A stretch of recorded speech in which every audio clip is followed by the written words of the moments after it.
कोण म्हणतं की तुम्ही प्रेग्नन्सीमध्ये छान पार्टीवेअर गाऊन घालू शकत नाही? असाच एक छान गाऊन मी मागवला होता आणि ह्याला ना फ्रंटला स्लीटसुद्धा आहे. खूप छान स्लीव्ज आहेत आणि प्लस मागे नॉटसुद्धा आहे, त्यामुळे फिटिंगला पण एकदम परफेक्ट आहे. तुम्हाला जर लिंक हवी असेल तर नक्की कमेंट करा. आणि हे माझे लवली नेबर्स आहेत. ॲक्च्युली मला क्रेविंग्स होत होते की मला पास्ता खायचा होता व्हाईट सॉसमधला, त्यामुळे या सगळ्यांनी मी माझ्यासाठी पास्ता बनवला होता आणि खूप छान झाला होता पास्ता. त्यानंतर मी माझं एक शूट करून घेतलं, तुम्ही बघितलं असेल ते मी ऑलरेडी पेजवरती अपलोड केलेलं आहे.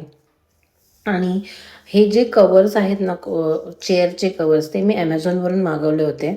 खूप छान क्वालिटी आहे याची. तर आताच घराची साफसफाई झाली म्हणून आम्ही हे कवर्स आणि पडदे वगैरे पण वॉश करायला काढलेत.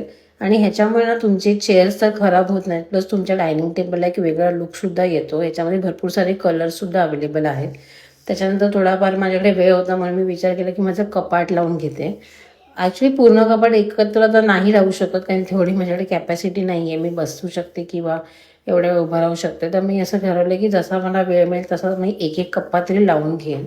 आणि माझ्या कबडमध्ये ना मी सॉर्ट केलेले आहेत. म्हणजे सगळ्यात वरचा कप्पा आहे तो बाहेर घालायचे कपडे आहेत.